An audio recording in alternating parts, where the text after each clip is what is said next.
El programa de presencia indígena de ANTV surge como un clamor, surge como una necesidad, surge como buscando un mecanismo de darle respuesta a los efectos de un colonialismo interno y externo que hemos sufrido los pueblos indígenas, en el cual lamentablemente, ni siquiera a nivel del continente latinoamericano, los pueblos indígenas han sido desconocidos, han sido ignorados. Y nosotros los pueblos indígenas, conscientes de la necesidad de que somos culturas válidas, nosotros creímos que era conveniente ocupar esta tecnología, ocupar espacios como estos para contribuir a la formación del venezolano y la venezolana. Solo un proceso revolucionario podría ofrecer una oportunidad para que el hecho cultural, las manifestaciones culturales de los pueblos indígenas se conozcan, porque hemos sido tan negados, hemos sido tan excluidos, hemos sido tan ignorados y tan maltratados que el proceso revolucionario nos ha dignificado, nos ha tomado en cuenta, y por eso la posibilidad de tener este espacio de presencia indígena. Y definitivamente este es un programa hermoso, un programa que es una necesidad, un programa que tiene que permanecer, porque los pueblos indígenas no estamos dispuestos a desaparecer. Los pueblos indígenas seguimos enarbolando la lucha de la resistencia indígena, pero ahora no solo de la resistencia indígena, hemos pasado a la presencia indígena precisamente con el proceso revolucionario, y es por eso el nombre de este programa, de presencia indígena.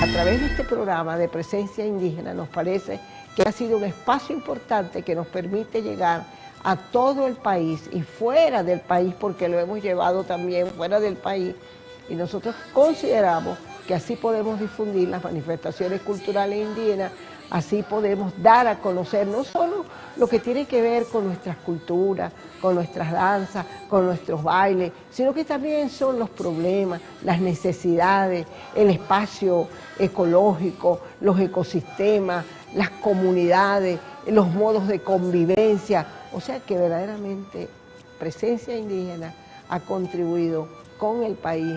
Siempre estamos hablando también de las leyes que nosotros elaboramos en la Asamblea Nacional. Explicamos qué significa y lo hacemos en nuestros idiomas nativos. Es una manera de rendir cuentas también de lo que hacemos nosotros, los voceros indígenas, pero también una oportunidad de informar sobre lo que se hace en general en la Asamblea Nacional.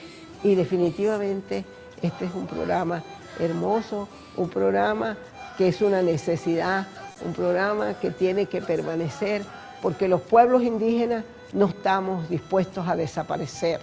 Los pueblos indígenas seguimos enarbolando la lucha de la resistencia indígena, pero ahora no solo de la resistencia indígena, hemos pasado a la presencia indígena precisamente con el proceso revolucionario, y es por eso el nombre de este programa, de presencia indígena.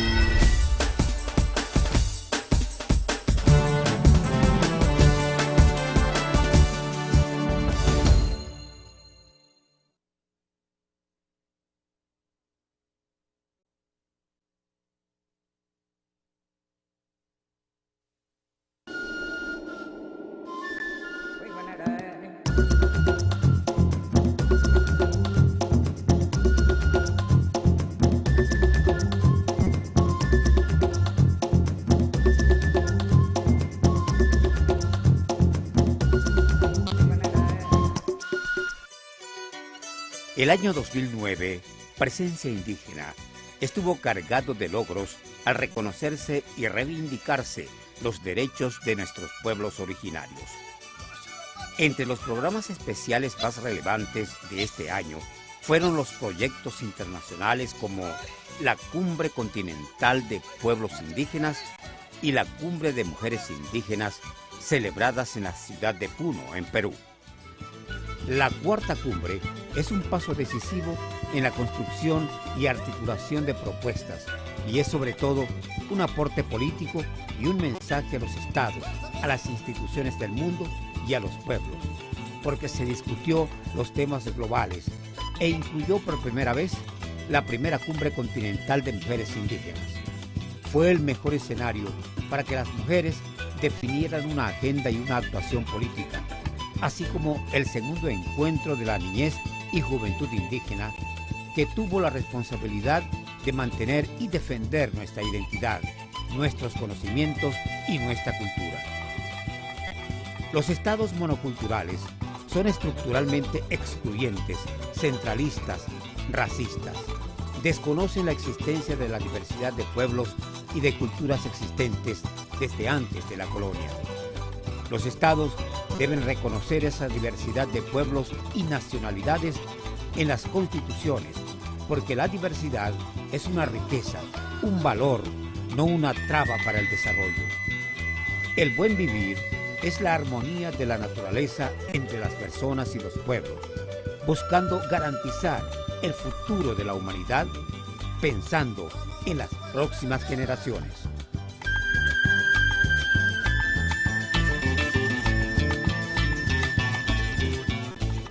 Aquí los pueblos están viendo que el único que ha avanzado es Bolivia, como Ecuador, de repente, en su constitución, pero falta todavía implementar, a atender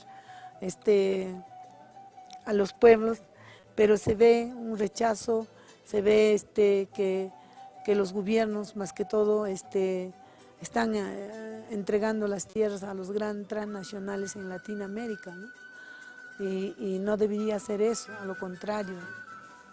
Debería conversarse, si hay una inversión debería conversarse con el pueblo y el pueblo debería analizar. Y ese pueblo también, donde está la inversión, debería desarrollar en educación, en alimentación, en economía, debería desarrollar, pero sin embargo no está desarrollando. Podemos decir, nosotros somos seres humanos dignos y respetados en nuestro país. Y hablamos sobre las leyes que se han sacado. Nosotros, aquí tengo algunas que medio se las mostraba a ellos, la ley orgánica de los pueblos indígenas. Ahí nos explicaba, ahí les hacíamos ver que en esa ley nosotros teníamos nuestro propio espacio para el manejo de nuestra salud, de nuestra educación, que es la ley orgánica de los pueblos y comunidades indígenas.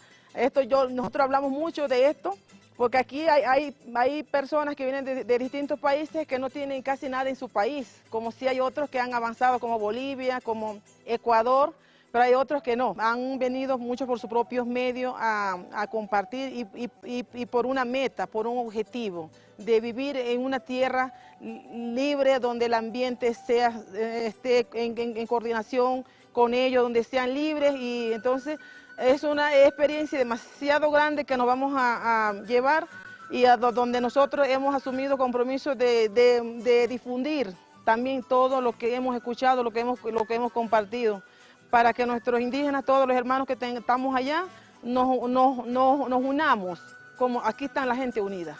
Porque en verdad hay cierta diferencia que nos separa allá en Venezuela. Entonces el mensaje que voy a llevar es que tenemos que unirnos como un solo pueblo.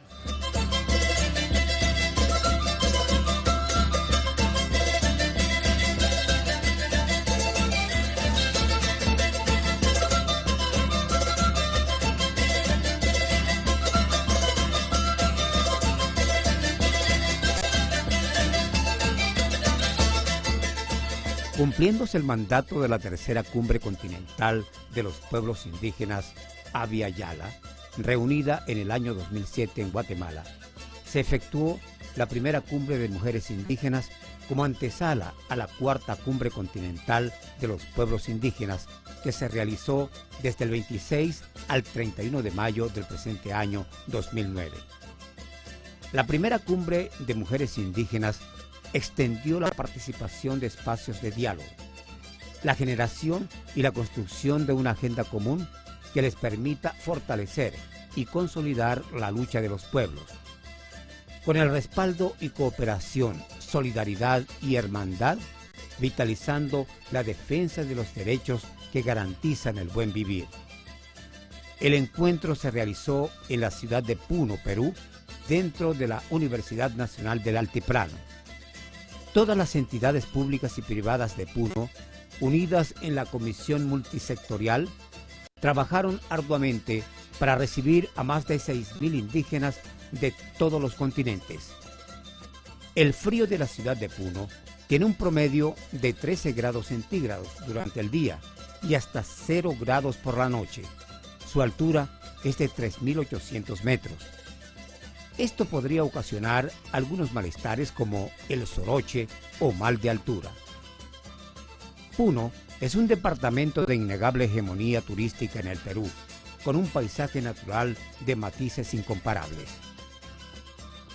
Sus restos arqueológicos que evidencian la grandeza de la cultura preincaica de Tiahuanaco. Sus originales construcciones coloniales y el inmenso lago Titicaca son lugares de los que difícilmente se puede olvidar.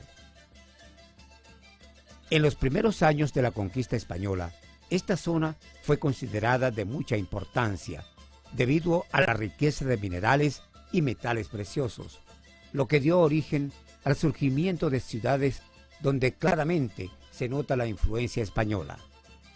A partir de allí, Puno inicia un proceso de importante urbanización con acentuados flujos migratorios hasta nuestros días, en que la ciudad da una imagen moderna, pero a la vez conserva aún la autenticidad de ubicarse en el altiplano y en la gran meseta del Collao.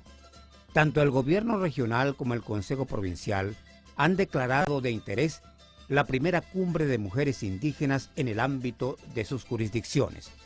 En ella se inició el debate el pasado miércoles 27 de mayo con la participación de 2.000 mujeres indígenas. Ya para el día viernes 29 se habían dado cita más de 6.000 participantes, además de las mujeres, niños, jóvenes y hombres en la ciudad de Puno, Perú, para instalar la cuarta cumbre continental de los pueblos indígenas. Estamos ante uno de los eventos más excepcionales que en el Perú se hayan producido. Estamos con 2.000 mujeres indígenas y estamos con un auditorio de 5.000 personas que están en esta cumbre, afirmando, digamos, un conjunto de expresiones en solidaridad de la mujer campesina, de la mujer indígena, en un momento en que el Perú vive además una huelga amazónica que lleva más de mes y medio. La cumbre ha tenido diferentes momentos. El día de ayer ha sido un momento muy importante, han habido absolutamente actos rituales que buscaban afirmar la identidad de la cultura de los pueblos indígenas, de los pueblos aymaras, de los pueblos quechuas, de los chipivos, de los coniguos, de los achanincas, de los boras, que están aquí en el Perú y que han recibido a las hermanas, en particular hermanas bolivianas que vienen del Bartolina Sisa, de un conjunto de localidades aymaras y quechuas. Hemos recibido a las hermanas y hermanos que vienen desde Colombia, desde Ecuador, desde México, desde Guatemala.